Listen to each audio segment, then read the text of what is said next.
Mariage de chiffon, c'est un film de Claude Lara qui date de 1942.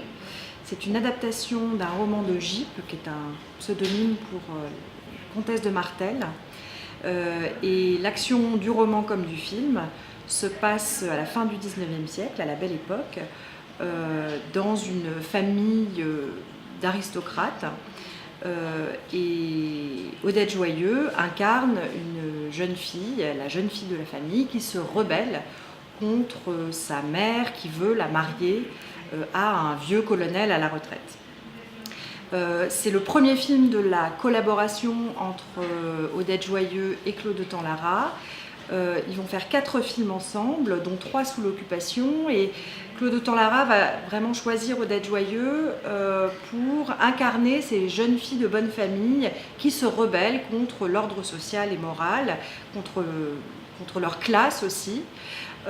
Et il va utiliser en fait le genre du film en costume pour contourner la censure qui s'applique de manière drastique sous l'occupation, en particulier la censure de Vichy, qui est une censure morale.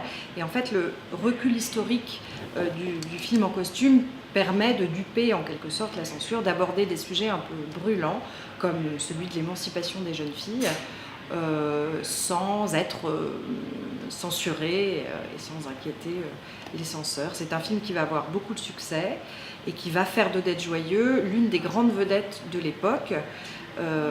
Et elle appartient à une nouvelle génération d'acteurs et d'actrices, de jeunes acteurs et actrices qui émergent dans le cinéma, pendant cette période de l'occupation, qui est une période favorable à l'émergence à la fois de personnages de jeunes et de personnages féminins.